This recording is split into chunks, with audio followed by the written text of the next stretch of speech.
है बाल रूप श्री राम की।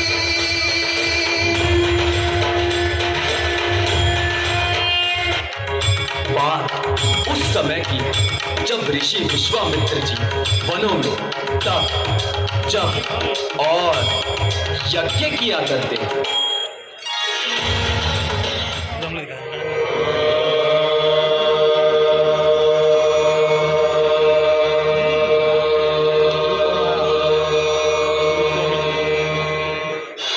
विश्वामित्र जी के यज्ञ को अपवित्र करने के लिए मारीच, ताड़का और सुबाहु अपनी मायावी शक्तियों से मांस, अस्थि, मज्जा और रक्त की वर्षा किया करते, जिससे ऋषि जी का यज्ञ स्थल रक्त की लालिमा से भर जाता। ऋषि जी चिंतित थे कि क्या इन राक्षसों का अंत कभी नहीं हो पाएगा। तब ऋषि जी के मन में विचार आया कि धरती का भार हरने के लिए श्री राम ने जन्म लिया है। तब मुनिवर के मन में विचार आया कि क्यों ना मैं अवध नरेश से श्री राम और लक्ष्मण जी को ले आऊं, क्योंकि इन राक्षसों का अंत भगवान श्री राम के हाथों ही हो पाएगा।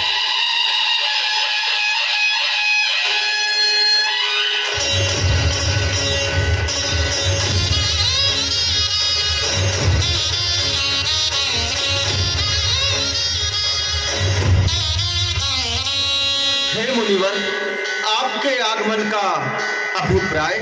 मैं यज्ञ जिस समय करता हूँ दुख मुझको निश्चल देते हैं, पूजा सामग्री अवन कुंड सब नष्ट भ्रष्ट कर देते हैं। चाहकर मैं उनसे युद्ध करूं तो यज्ञ कार्य सब खंडित है। फिर धनवा लेना लड़ूंगा मैं, प्रण ये मेरा भी निश्चित है। असुरों के अत्याचारों से घबराया हूँ, बुलाया हूँ सहायक रक्षा दो चीजें मैं तुमसे लेने आया हूँ। तुम राम लखन दे दो मुझको, वो मेरा विघ्न मिटाएंगे। सुनते ही दशरथ हुए व्याकुल और अधीर, हाथ जोड़ ऋषिराज से बोले वाणी दीन।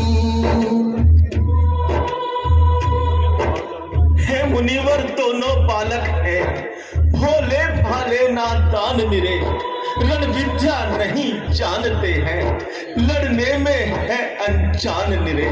लो राजकाज संपन्न सेना, इसमें भी कुछ दुश्वार नहीं, आज्ञा हो तो मैं चला चलूं, इसमें भी कुछ इनकार नहीं।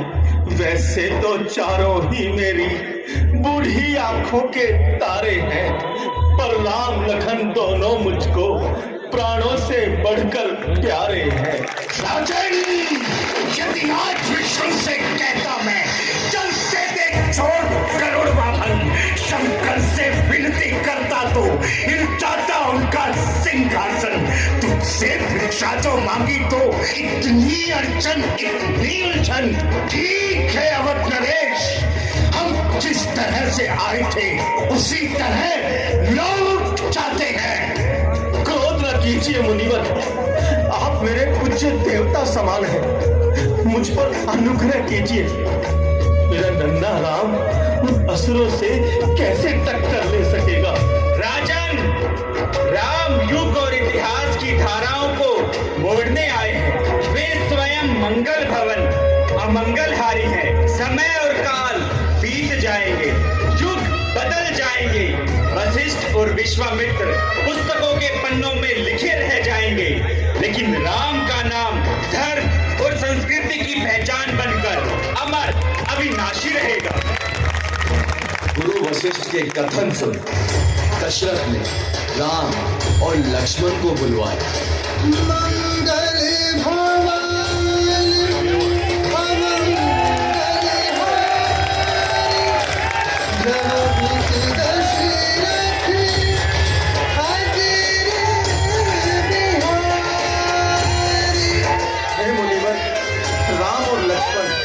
मेरी दो आंखें हैं, मेरे प्राण हैं।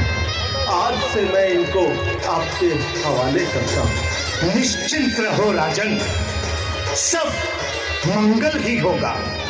ये दोनों सिंह की भांति मेरे अंग संग रहेंगे। पुरुष सिंह दो वीर, हर्ष चले मुनि भय हरन। शिरो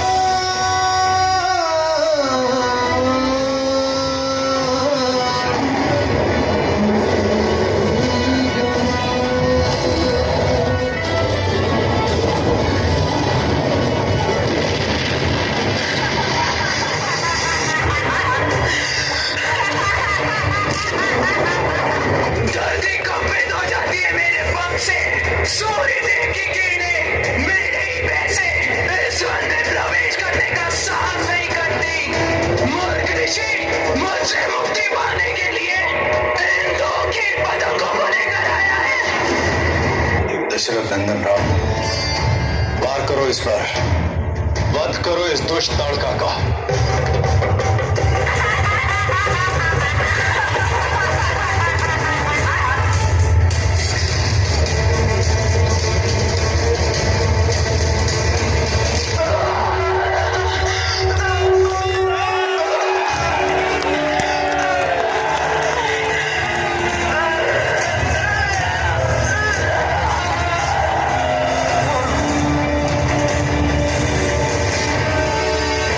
ताड़का, जिसे 1000 हाथियों के बल होने का वरदान प्राप्त था, जो हमेशा अपने बल और मायावी शक्तियों के मध्य में चूर रहते थे, जिसका वध कर पाना इन तीनों लोकों में किसी के लिए भी संभव नहीं था।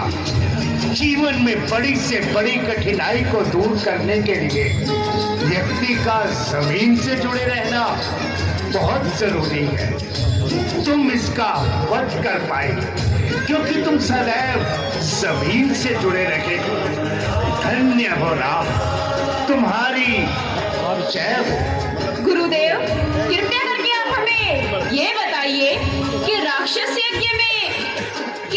यज्ञ में विघ्न डालने के लिए किस समय आते हैं? हे रघुकुल भूषण राजकुमारों, यज्ञ की रक्षा करने के लिए तुमको आज से 6 दिन और 6 रात्रियों तक पूर्ण रूप से सजग रहना होगा। गुरुवर, आप निर्भय होकर यज्ञ कीजिए। जी गुरुदेव, इस यज्ञ की रक्षा हम करेंगे। अचानक आकाश में ऐसी ध्वनि आने लगी जैसे सैकड़ों बिजलियां कड़क रही। मारीच और सुबह मांस, अस्थि, मज्जा और रक्त की वर्षा करने लगी। और चला मार्च तारा, एम सभी असुरों का छाड़ा। विश्वामित्र आशीष देते, मनी मन हर्षा। तारा तक से सब देवों, कमल फूल बरसा। श्री राम गुरुकुल कमल, श्री राम गुरुकुल कमल।